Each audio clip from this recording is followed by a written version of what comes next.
balls getting ground into the world, and so I could tune them really, really specifically. So I built them in splines in Unity, and it was kind of like, a vector drawing. I could draw them in like these special curves and have everything quite precise. But it was also really annoying to paint because I couldn't get them specific. I had to get them better than specific. They had to be like pixel perfect, basically. Anything overlapping would make the ground out of whack, and otherwise you would just be running kind of underneath. So I developed a system of literally screenshotting everything in Unity, bringing it into Photoshop, and laying them out on a A4 page, and then printing them out and painting over them. So you can see here, if Miles, you go back a bit, down, where are we? Well, first you can see like the dust. So see at the bottom here, all this like speckly business. Like if you head this way, down the bottom here, there's all like speckliness on the stuff. That's just me being lazy and not cleaning the scanner. So I didn't want to kind of, it's that form. But I left it in, and I in fact added that kind of stuff later. You can see kind of like the digital speckly stuff going off around it. And it's just a good example of like, texture brings something that you can't do digitally, because I've had a lot of like trolls online go like, oh, you should have just made this digital. You should have just done it all digitally. It would have been way better. You would have been taken half the time. But it's not something that I could do digitally. It's not something that I could kind of, pull off right. Now, I'll pause a bit there just because, well, you can run through it, but then just run back a bit. So this is the kind of main crux of the game, or not crux, but like reward I ended up using as a way of showcasing Monet's works. I really wanted to have them in there, but I also wanted to make sure that there was a kind of, reward system for the puzzles. Have something that was like meaningful to obviously him as a painter, but then have something that was kind of nice and pretty to look at while you're bashing your head against puzzles. I originally came across this idea accidentally because I wanted to have a system that where something crossed in front of you, a piece of foreground, that you crossed into like the world of the painting. And that didn't work because I had to essentially, I didn't have enough room on a painting. So the background pieces, I just had to replicate, and it was all looking very copy and paste, and it wasn't looking good at all. But at a random point, I realized if I stopped the camera, pieces freezed in position. So I quickly lined some up, and I nudged my old business partner, from my days in design space, and I said, hey man, look at this, I think I might be okay. And the reveal happened like this, and he was like, yeah man, good job, you could do that. And I don't know, it was just kind of this like poignant moment for me because, I don't know, for me it makes the game really, and it's made the advertising a lot easier, having like nice big artwork pulling together, and I don't know, it just kind of made it. But I think this is an example too, coming back to printing stuff off. So on the top of this like ridged piece, there's these little spots of like where the ink came through, and that's where I printed off, a whole page of these like little examples. And I basically was painting back over the top of them. But they were a printed thing, so they had like ink spots all over it. And it's just one of those like annoying things that kept in the game, but I didn't want to redo, so that's stuck there now. Okay, onwards.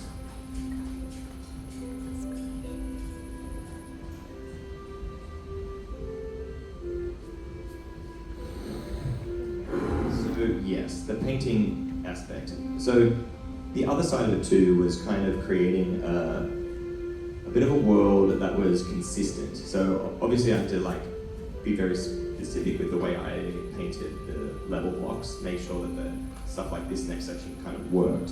So I was playing a lot with puzzles and making them work and fiddling with physics and getting them to kind of, play in space.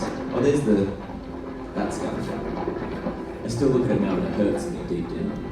There's those little dots just on the highlights of things just underneath the character. I don't even know you can see it. Just me. So obviously I wanted to kind of bring a lot of these techniques that I was doing in the Artland to what I was making for the puzzles. So I also was playing with the way that the puzzles came out too. So making sure that obviously the player and myself was learning as they go and crafting the mechanics along with it. So I was kind of learning mechanics as I'd go. If I'd find something interesting and new, I would then put that into the game.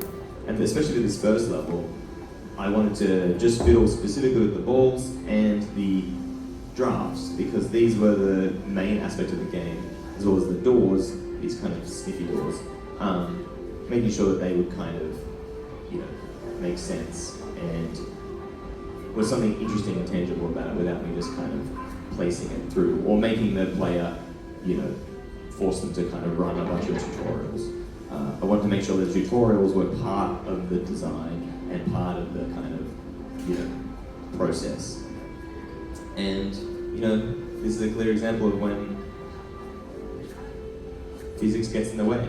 And when I started testing it to kind of like kids, they were like really annoyed. And this next section was the first section I had my first rage quit as well. We'll just let you rage for a second. Does that make some more?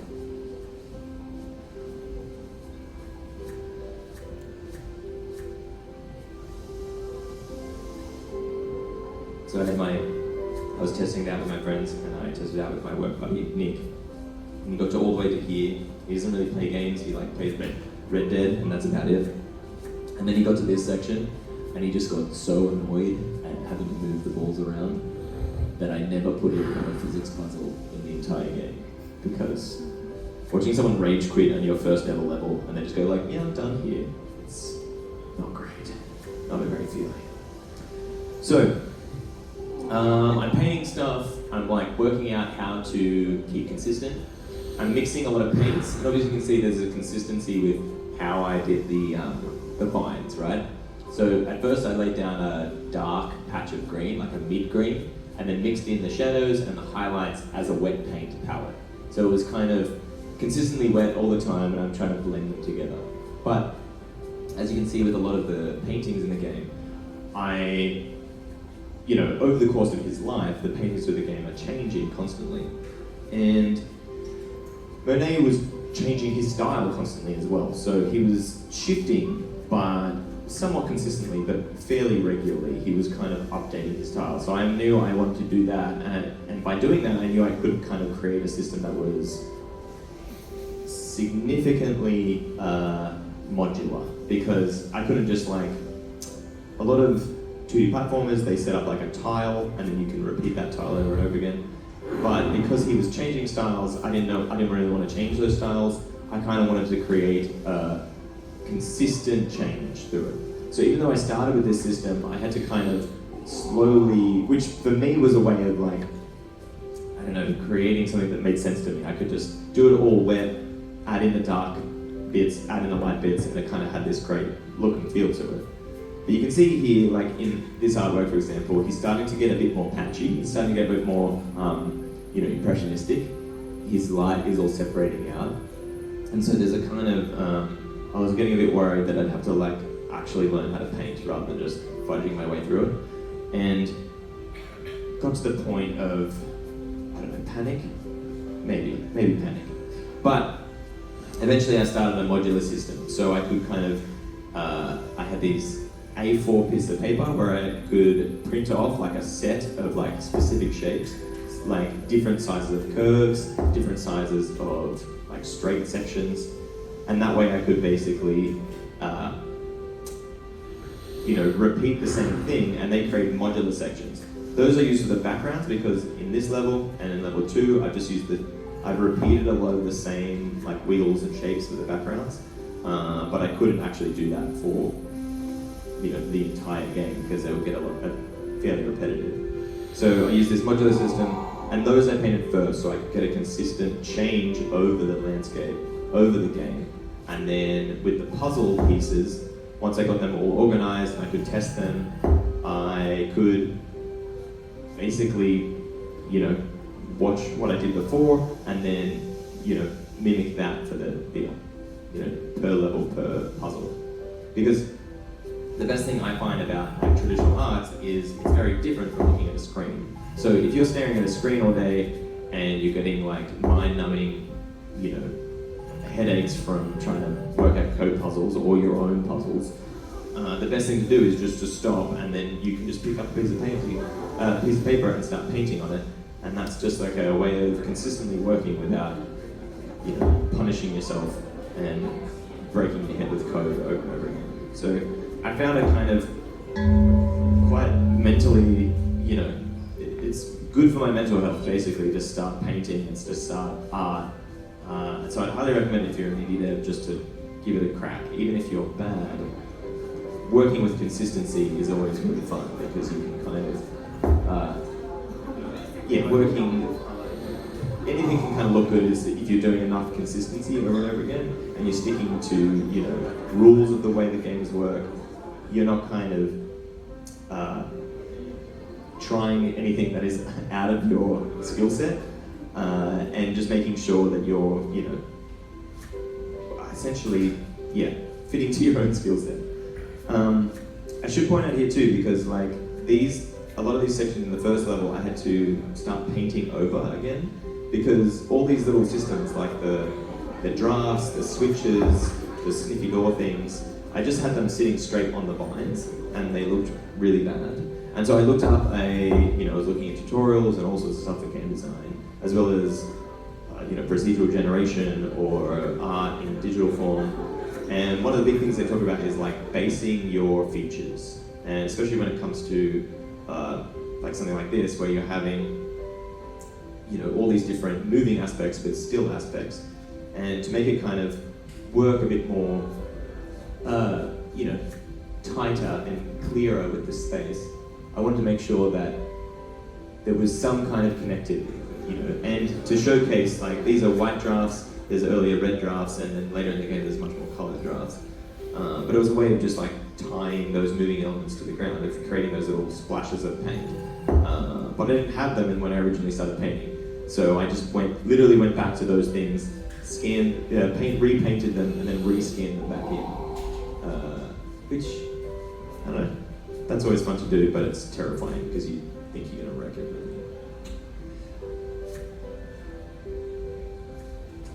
So, through this process though,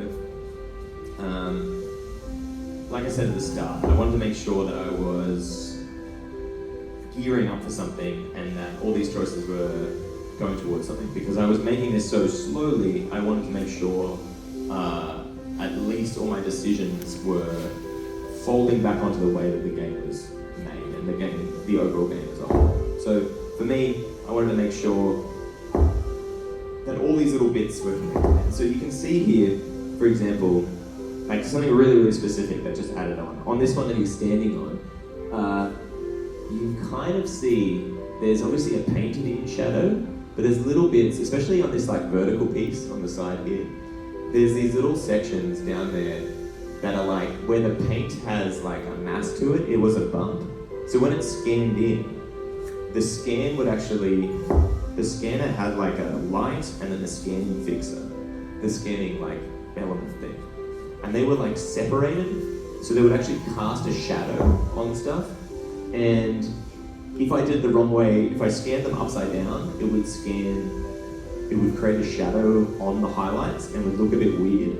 So even though I was like working with a non-realistic work, I was kind of making sure that I had realistic elements that were reflected in the game, and making sure all my decisions were like, important and all my decisions were kind of, on purpose. But going back to the start, like I mentioned, I had set up this kind of demo as a way of, was using it as a showcase and using it as a, I would later use it like within showcases, but also to get funding for Screen Australia. And I wanted the intro to be something to highlight the Miles is my friend, but he's not a player, so he,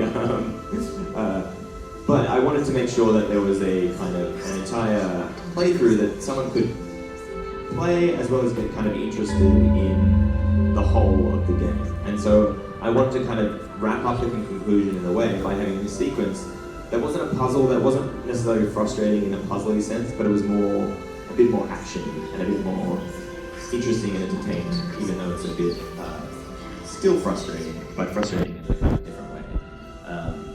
And then it was slowly revealing these kind of sound bites, this marching, this kind of, giant, surge of music as Monet was going off to war, but then also to show the internal landscape of the game, this, literally a pupil in the background as the kind of where you're aiming for as the whole. But, that was a conclusion at the start of the game, and so trying to get continuing on was always very difficult because I thought that was such a great ending to that one, and now I had to try and do it for the rest of the game. And quite like that, I didn't have a real conclusion for this part of the presentation, so that is essentially it for the talking bit, but I wanted to open it up for questions if anyone's got any, while Miles struggles with this section. Another ball pit, which I promised I wouldn't do, but yes. Yes, does anyone have any questions about art, about, indie dev, about anything that is kind of, piques your interest? How many scans in total did you do for the entire game? Did you have a count, or were you just madly scanning every single thing at the time and not counting? So many people have asked me that, and I really should count them. So I did about 8 backgrounds, and they were like a meter long, a foot high, and then there was 8 pages per background. There was 12 pages of background pieces. And then, I could fit maybe a level into 3 or 4 pages. So there was over at least 100 A4s with, it just kept stacking up. I was kind of afraid at some point, so I stopped counting.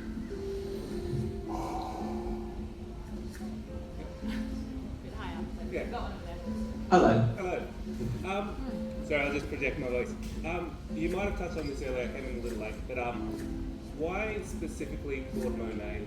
As someone who's trained classically, were there other artists you'd considered and there was something specific about Claude Monet's story that was more interesting, or was it the art itself that was more?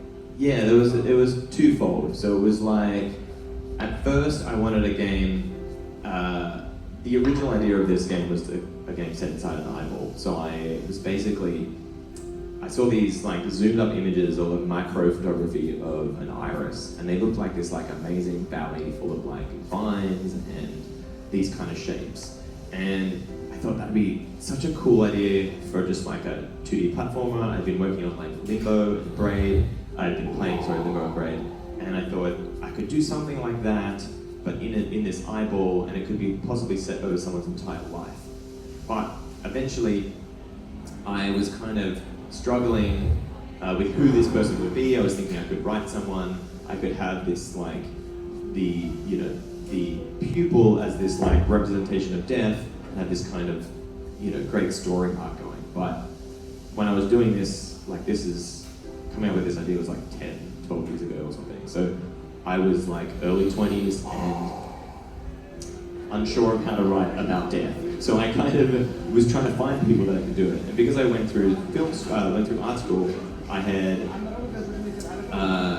read about Monet and about how he kind of, he basically was this painter that lived this kind of varied life. He made a lot of work and he was famous in his own lifetime, but he also had cataracts. And so I thought, as a big bad at the end of the game, it would be great to have cataracts. So that kind of led me the back end into kind of painting a game, because I had thought of different ways that I could do this style or do something that would be abstract and help me out, but I hadn't really landed on painting until I landed on Claude Monet. So, and then, Claude Monet is quite a famous painter now, and he also makes awesome work. So it's hard to look at a Monet and go, yeah, that's I don't like it. It's really ugly. So it was a kind of a way of, again, getting this like niche subject, but then broadening out with someone that would be quite likable and quite interesting to make art on. Yeah.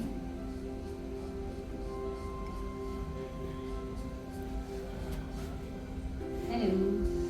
I was wondering if you've ever considered using it as kind of like a tool for education purposes, because I feel like early colour theory and blending of the colours, it makes a lot of sense to be able to use that as a channel for people to be able to learn it, especially in like younger age groups where they're like, haha, still a game, but you are also learning how to blend colours in that way. Yes, I have, and if you know any contacts, that'd be great. Because I've tried, I went out and contacted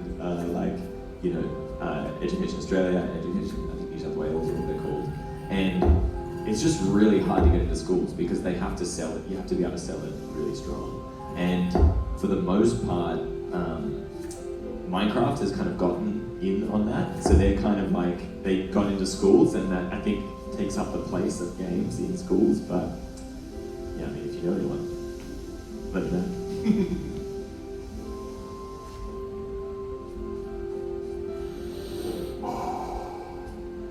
Cool. Well, I think that's it. I'm going to be around tonight because there's more things happening around tonight, isn't there? Here and then up in the room. But yeah, if you have any questions, come and say hi or just say hi anyway. Thanks very much for having me. Cheers.